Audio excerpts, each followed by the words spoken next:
Hey friend, welcome to the Bible Tract Echoes radio broadcast. I'm your host, Mike McCurry. We're going to jump right into the Bible study today.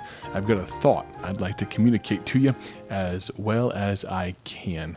1 Samuel chapter 30, and we're going to begin reading in verse number 16. 1 Samuel 30 and verse number 16. And when we're talking about the young Egyptian man we referenced yesterday.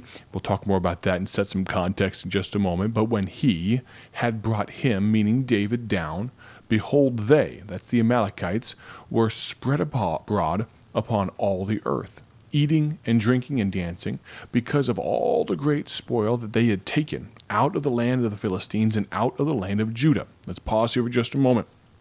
David and his followers. Now he had 600 men and their families that were his followers. They had suffered a great defeat. David and his men were away, and the Amalekites came into Ziklag. That's where they were encamping, David and his men were, and they burned it to the ground and took all the spoils, all of the women, all the children, all the stuff, all the riches. They took it all, and they took it back. Now, because of this, David and his people were distressed. They were upset. They were absolutely beside themselves. And so they decided, with God's leading, to go after the Amalekites. And that's what we picked up here in verse number 16. We continue on. And David smote them from the twilight, even unto the evening of the next day, and there escaped not a man of them, save 400 young men, which rode upon camels and fled. And David recovered all that the Amalekites had carried away, and David rescued his 2 wives, and there was nothing lacking to them, neither small nor great, neither sons nor daughters, neither spoil, nor anything that they had taken to them. David recovered all. And David took all the flocks and the herds which they drave before those other cattle, and said, "This is David's spoil." So, long story short, David, by God's grace, is able to put together a massive victory. They get back everything. They didn't lose anything, not a person, not a stitch of clothing, not gold. They got everything and more. We continue on. And David came to the 200 men. Pause for just a moment. Now realize, David and his 600 followers, they went hightailing it after the Amalekites to find them. We're talking that the main theme, the main thrust of this entire week is how to handle the bad days. Of course, we've learned that you need to encourage yourself in the Lord. You need to inquire of the Lord. That's what David did. And then you need to act on what God tells you to do.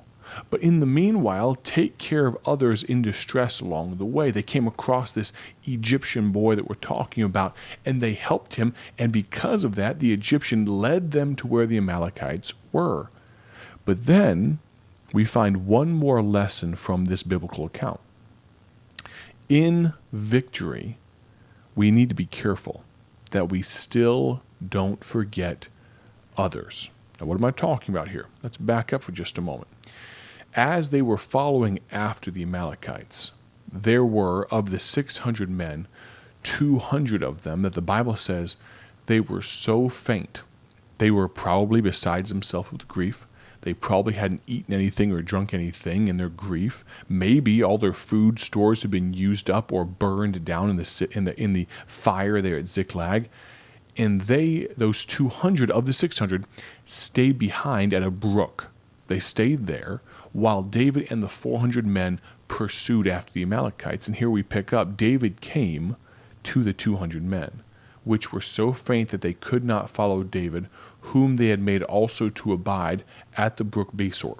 And they went forth to meet David, and to meet the people that were with him. And when David came near to the people, he saluted them.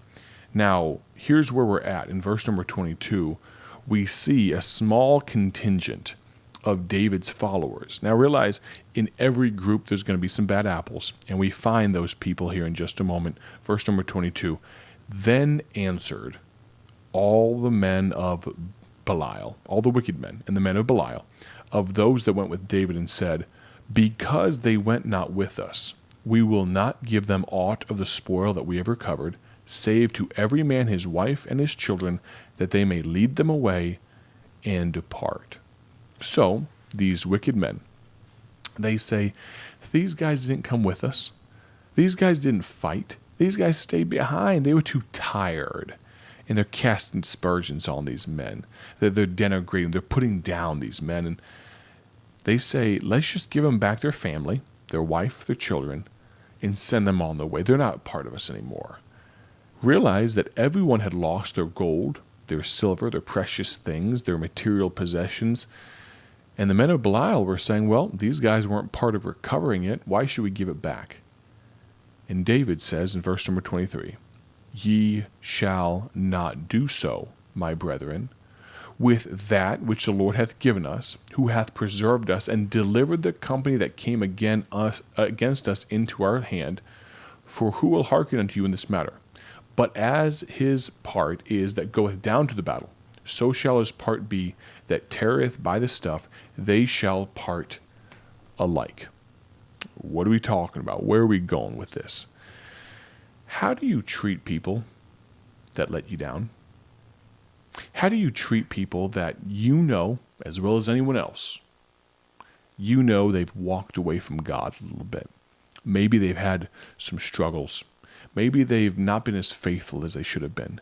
Maybe in the context of a church, maybe they've even left your church. Maybe they haven't been faithful to church. Maybe they've decided to go a different direction. How do you treat those people? Well, Galatians chapter 6 and verse number 1 gives us an inkling of what we should do.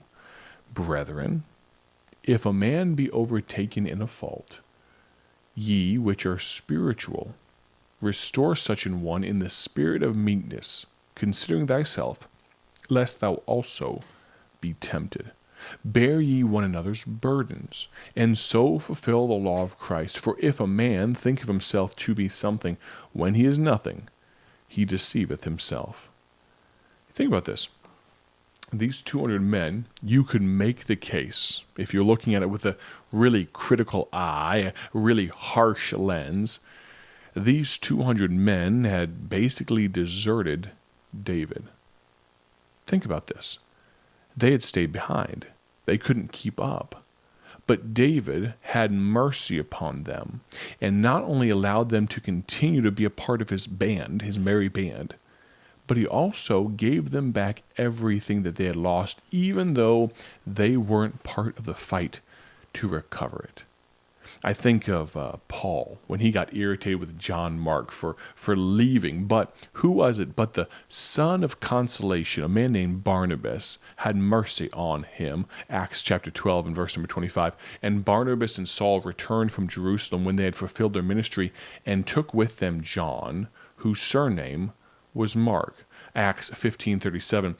Barnabas determined to take with them John, whose surname was Mark, but Paul thought not good to take him with them, who departed from them from Pamphylia, and went not with them to the work.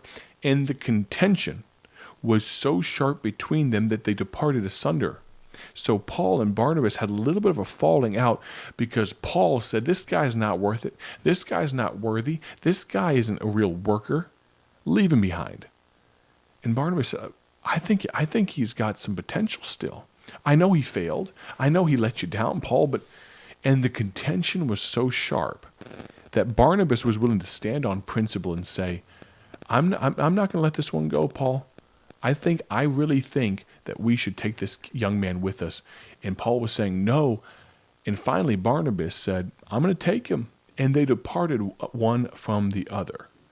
You realize this Barnabas character? He was one of the first to give of his personal property to the church. The book of Acts, chapter 4, verse number 36.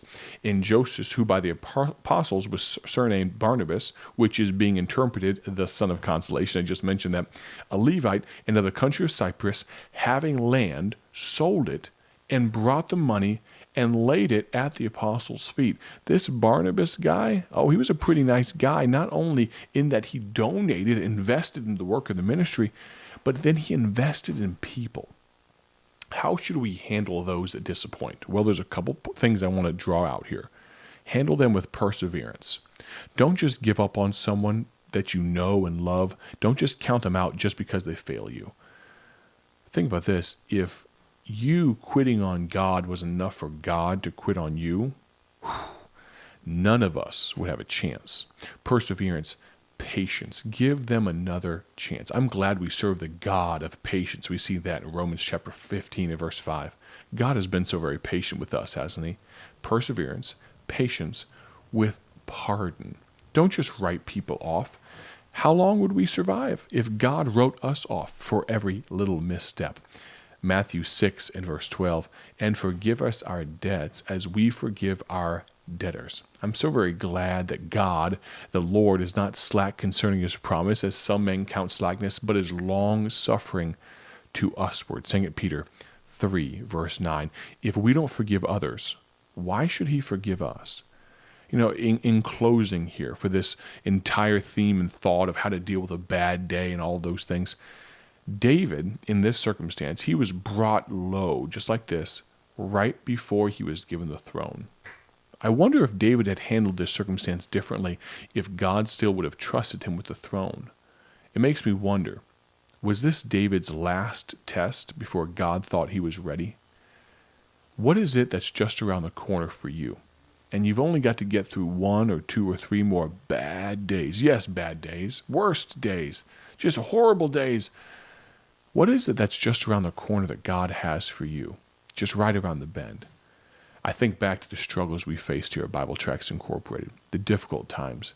I think about sometimes when you just put your head down and you're slogging through. You're just doing your best to put one foot in front of the other.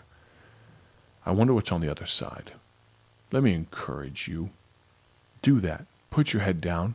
Continue going. Put your head down in prayer. Put your head down in humbleness. Put your head down in thankfulness for what God has done. Remember those past victories. Recognize who's brought you thus far. Rely on God. I want to thank you so much for listening today. Let me end this week of broadcasts with another invitation. Saturday, October 1st, we'd love to see you at the grand opening of our brand new building. I'm sitting in our brand new building. Don't let the scenery behind you, those of you that are watching on the video version on YouTube and Facebook, don't let the nice setting fool you. There's a lot of work to be done on the other side of the camera, on the other side of the microphone. Come see it.